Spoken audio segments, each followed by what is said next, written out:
الحمدللہ رب العالمین والصلاة والسلام علی رسولہ الکریم اما بعد فاعوذ باللہ من الشیطان الرجیم بسم اللہ الرحمن الرحیم ارائیت من اتخذ الہہ ہواہ صدق اللہ العظیم۔ واجب الاحترام سامعین، السلام علیکم ورحمۃ اللہ وبرکاتہ۔ آیت کریمہ کا ترجمہ یوں ہے: کیا آپ نے ملاحظہ فرمایا اس احمق کو جس نے بنا لیا اپنا خدا اپنی خواہش کو؟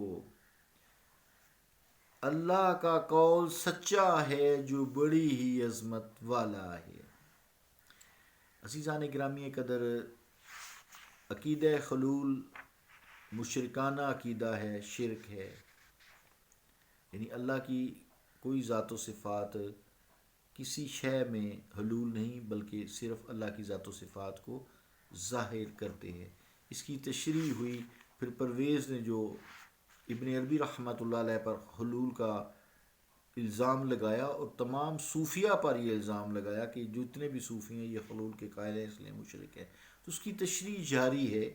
پھر اس کی تشریح کافی ہم نے کی۔ اس کے بعد اب ذرا جو شرک کا خام خواہ فتویٰ لگانے والے خاص طور سے موجودہ دور میں ہیں، وہ ذرا آئیں، سامنے آئیں، میدان میں آئیں، بتائیں کہ کسی ولی کامل، جھوٹوں کی ہم بات نہیں کرتے، فراڈی جو آج کل میڈیا پہ نظر آتے ہیں، کسی ولی کامل اور متشرع پیر نے اپنے مریدوں سے کہا ہے کہ اپنی کوئی رضامندی ظاہر کی ہے یا کبھی خوش ہوئے ہیں کہ اللہ تعالیٰ کی ذات و صفات میں برابر کا میں شریک ہوں کہا ہے یا سہیم سمجھا ہے، اور کہا ہے کہ جائے ہم شرک کا جو لغوی اور شرعی معنی مفہوم بیان کر چکے ہیں، اس کے مطابق کسی نے کہا ہے کہ اللہ تعالیٰ کی صفات ہم میں موجود ہیں، ہم بھی اسی طرح کے کام کر سکتے ہیں؟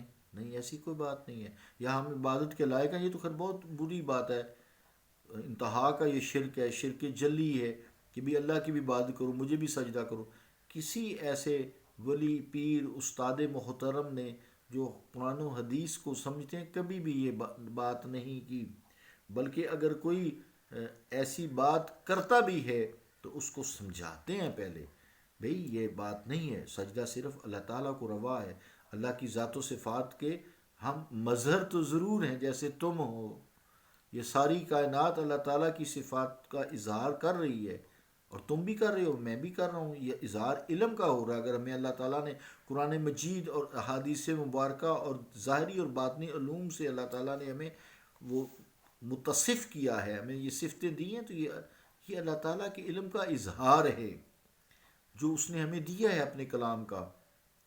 تو جیسے شرک کی تعریف جو لغوی ہے وہ یہی ہے کہ چیز ایک ہو، اس میں دو یا دو سے زیادہ شریک ہوں تو وہ شرک ہے، اور کرنے والا جو ہے، سمجھنے والا، وہ مشرک ہے۔ تو کسی نے بھی آج تک اپنے کسی مرید کو، جو صحیح لوگ ہیں، اور یہ نہیں کہتے کہ تم میری اسی طرح تعریف کرو جیسے اللہ تعالیٰ کی تعریف کی جاتی ہے، تم اسی طرح اللہ کی پاکی بیان جیسے کرتے ہو میری بھی، استغفر اللہ معاذ اللہ، یہ تو شرک ہے، ایسا کبھی بھی نہیں ہوا۔ بلکہ اگر کوئی ایسی بات ہوتی ہے تو وہ منع کرتے ہیں، اگر نہیں منع ہوتے سختی سے منع کرتے ہیں۔ تو حد درجہ جو تعظیم ہے اور وہ موجب شبہ شرک ہے، اس سے بھی منع کرتے ہیں۔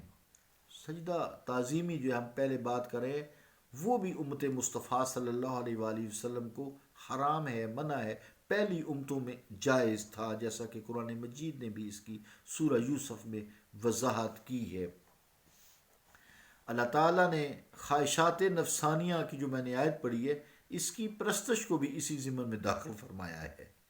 ارائیت من اتخذ الہہ ہواہ، کیا آپ نے ملاحظہ فرمایا اس کو جس نے بنا لی اپنی خواہشات کو خدا؟ تو یہ تو شرک نہیں ہوتا نا، ہر شخص اپنی خواہشات کی تکمیل تو کرتا ہے۔ اب یہ دیکھیں کتنی بڑی اللہ تعالیٰ نے بات سمجھانے کے لیے کر دی ہے، تو یہ بھی شرک تو نہیں ہے نا۔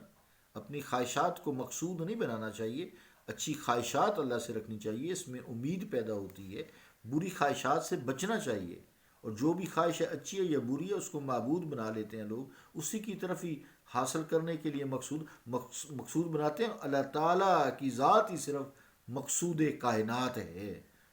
تو علامہ اقبال رحمۃ اللہ علیہ کے شعر میں نہیں خواہشات نفسانیہ کو خداوند کہا گیا ہے کہ فرماتے ہیں رہ مدہ در کعبہ اے پیر حرم اقبال را ہر زماں در آستین دارد خداوند دیگر. تو ہمارے جو یہ معبود ہیں نا تو دلوں میں بھی بستے ہیں، لیکن وہ معبود ہے، یعنی یہ خواہشیں جو قرآن مجید کی ساتھ میں کہا، وہ جو خواہشات ہیں نا وہ ان کو معبود کا ہے. معبود تو حقیقی وہی ہے نا، اللہ تعالیٰ ہے، اللہ کی ذات و صفات میں کوئی شریک نہیں، لا شریک، اس کا کوئی شریک نہیں ہے. اللہ تعالیٰ دین کی سمجھ عطا فرمائے اور ایسے فتویٰ بازوں سے ہمیں بچائے. صلی اللہ تعالیٰ علی رسول خیر خلقہ محمد وعلی آلہ واصحابہ اجمعین برحمتک یا ارحم الراحمین.